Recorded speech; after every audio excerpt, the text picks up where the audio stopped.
नमस्कार प्यारे बच्चों, मेरे चैनल स्टे लाइफ में मैं आप सभी का वेलकम करती हूँ। आप सब के लिए मैं आज सामान्य ज्ञान के 10 महत्वपूर्ण प्रश्न लेकर आई हूँ। तो चलिए इन प्रश्नों पर हम चर्चा करते हैं। तो पहला क्वेश्चन है, जापान के हिरोशिमा शहर पर परमाणु बम कब गिराया गया था? जापान के जो हिरोशिमा शहर है उस पर परमाणु बम कब गिराया गया था? ऑप्शन ए 6 अगस्त 1945, ऑप्शन बी 9 अगस्त 1945, ऑप्शन सी 6 अगस्त 1944, ऑप्शन डी 9 अगस्त 1944। तो जापान के हिरोशिमा शहर पर परमाणु बम गिराया गया था 6 अगस्त 1945। ऑप्शन नंबर ए रहेगा राइट आंसर। तो ये परमाणु बम गिराया किसने था? तो ये परमाणु बम द्वितीय विश्व युद्ध के दौरान अमेरिका ने गिराया था। और हिरोशिमा शहर पर जो परमाणु बम गिराया गया था उसका नाम था लिटिल बॉय। उसी प्रकार से 6 अगस्त को तो जापान के हिरोशिमा शहर पर गिराया गया था, तो और 9 अगस्त को जापान के ही नागासाकी शहर पर गिराया गया था परमाणु बम, जिसका नाम है फैट मैन। तो ये भी आपको याद होना चाहिए। तो आप याद रखना कि हिरोशिमा शहर पर गिराया गया था 6 अगस्त 1945 और उसके जस्ट 3 दिन बाद नागासाकी पर गिराया गया था 9 अगस्त 1945 को। तो इसको आपको याद रखना है। चलिए नेक्स्ट क्वेश्चन की ओर बढ़ते हैं हम। नेक्स्ट क्वेश्चन है हमारा, सनातन धर्म किस धर्म से संबंधित है? सनातन जो धर्म है वो किस धर्म से संबंधित है? ऑप्शन ए हिंदू धर्म, ऑप्शन बी मुस्लिम धर्म, ऑप्शन सी सिख धर्म, ऑप्शन डी ईसाई धर्म। तो सनातन धर्म संबंधित है हिंदू धर्म से। प्राचीन समय में हिंदू धर्म को सनातन धर्म के नाम से जाना जाता था। सनातन का अर्थ है शाश्वत, सदा बना रहने वाला, कभी नष्ट नहीं होने वाला। तो सनातन धर्म संबंधित है हिंदू धर्म से। तो इसका राइट आंसर रहेगा option number A. Next question है हमारा, खालिस्तान को भारत का राष्ट्र कवि माना जाता है। आप सबने हिंदी में अवश्य पढ़ा होगा कि भारत का राष्ट्र कवि किसे कहा जाता है। जब हम कविता पढ़ते हैं तो उस समय हमें ये पता होता है। तो यहाँ पे ऑप्शन है कबीरदास, जयशंकर प्रसाद, मैथिली शरण गुप्त, आचार्य रामचरण शुक्ल। तो भारत का राष्ट्र कवि जो है वो कहा जाता है मैथिली शरण गुप्त को। इनकी जो प्रसिद्ध रचनाएं हैं, रंग में भंग, पंचवटी, शकुंतला, जयद्रथ, वध। तो इसका राइट आंसर रहेगा ऑप्शन नंबर सी। कबीरदास दोहे की रचना की है, जयशंकर प्रसाद कामायनी की रचना की है जो कि उनका प्रसिद्ध उपन्यास है, और आचार्य रामचंद्र शुक्ल ने बहुत सारी रचनाएं जो है हिंदी भाषा में लिखी है। तो नेक्स्ट क्वेश्चन की ओर बढ़ते हैं हम।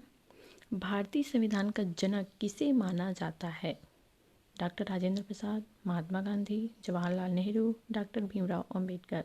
तो भारतीय संविधान का जनक जब भी आपको पूछा जाए तो आपके दिमाग में सीधा जाना चाहिए डॉक्टर भीमराव अंबेडकर। इन्हें क्यों कहा जाता है? क्योंकि इन्होंने संविधान की जो मसौदा समिति उन्होंने बनाई थी उसके अध्यक्ष थे, और सबसे ज़्यादा प्रयास कहा जाए तो डॉक्टर भीमराव अंबेडकर ने ही संविधान को बनाने में किया था। और संविधान को बनने में कितना समय लगा गया था अगर ऐसा पूछा जाए तो उसको बनने में लगा था 2 वर्ष 11 माह और 18 दिन का समय लगा था। अगर यहीं पर क्वेश्चन आपको घुमा दिया जाए कि भारतीय संविधान का पिता किसे कहा जाता है, तो जनक भी वही है और पिता भी वही है। अगर पिता भी पूछा जाए तब भी आपको टिक लगाना है भीमराव अंबेडकर। तो इसका राइट आंसर रहेगा option number D. Next question है हमारा, वर्तमान में भारत में कितने उच्च न्यायालय हैं?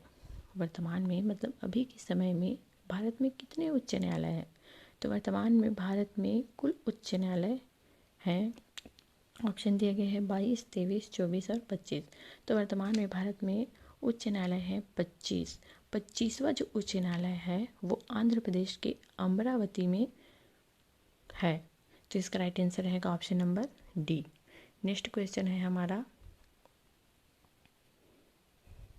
नीति आयोग का अध्यक्ष कौन होता है? प्रधानमंत्री, वित्त मंत्री, वित्त सचिव, वाणिज्य मंत्री। तो नीति आयोग का अध्यक्ष होता है प्रधानमंत्री, जो कि अभी वर्तमान के समय में अगर देखा जाए तो माननीय श्री नरेंद्र मोदी। और नीति आयोग के उपाध्यक्ष हैं राजीव कुमार। नीति आयोग को पहले योजना आयोग के नाम से जाना जाता था अभी नीति आयोग का अगर गठन पूछा जाए तो आपको याद रखना है कि 1 जनवरी 2015 को नीति आयोग का गठन किया गया और नीति आयोग का जो अध्यक्ष होता है वो प्रधानमंत्री होता है और एक उपाध्यक्ष चुना जाता है जो कि उपाध्यक्ष हैं राजीव कुमार। तो इसका राइट आंसर रहेगा option number A. Next question है हमारा, पद्मश्री पुरस्कार पाने वाली पहली भारतीय अभिनेत्री कौन थी? पद्मश्री जो प्रतिष्ठित पुरस्कार है उसको पाने वाली पहली भारतीय अभिनेत्री कौन थी? स्मिता पाटिल, नरगिस दत्त, मीना कुमारी, मधुबाला। तो पद्मश्री पुरस्कार पाने वाली पहली भारतीय अभिनेत्री है नरगिस दत्त। इन्हें मिला था 1985 में और इन्हें मदर इंडिया जो फेमस फिल्म है उसके लिए इन्हें ये पुरस्कार प्रदान किया गया था। तो आपको याद रखना है पद्मश्री पुरस्कार पाने वाली पहली भारतीय अभिनेत्री नरगिस दत्त 1985 मदर इंडिया के लिए दिया गया था। तो इसका राइट आंसर रहेगा option number B. Next question है हमारा, कॉर्नर किक शब्द का संबंध किस खेल से है? कॉर्नर किक जो शब्द है वो किससे संबंधित है? Cricket, hockey, football, badminton. तो कॉर्नर किक शब्द का संबंध है फुटबॉल से। फुटबॉल में ये शब्द प्रयोग किया जाता है। तो इसका राइट आंसर रहेगा option number C. Next question है हमारा, हिंदी को अंग्रेजी में क्या कहते हैं? तो हिंदी को अंग्रेजी में हिंदी ही कहते हैं, उसको अंग्रेजी नहीं कहा जाता, नहीं हिंदिया कहा जाता है। हिंदी को अंग्रेजी में भी हिंदी ही कहा जाता है। तो इसका राइट आंसर रहेगा option number A. Next question है हमारा, बैंक को हिंदी में क्या कहते हैं? बैंक तो हम सामान्यतः प्रयोग करते हैं, हम बैंक जाना है पैसे निकालने के लिए या और कई वजह से, लेकिन बैंक जो शब्द है वो इंग्लिश है। तो बैंक का हिंदी जो अर्थ होगा या हिंदी में उसे क्या कहते हैं? बैंक, स्टेट बैंक, अधिकोष, ग्रामीण बैंक। तो बैंक को हिंदी में कहा जाता है अधिकोष, अधिक का कोश। तो इसका राइट आंसर रहेगा ऑप्शन नंबर सी। तो चलिए आज की क्लास यहीं समाप्त करते हैं। वीडियो अगर अच्छा लगा हो तो वीडियो को लाइक करें, कमेंट करें, चैनल को सब्सक्राइब करें और वीडियो को शेयर करें। Thank you.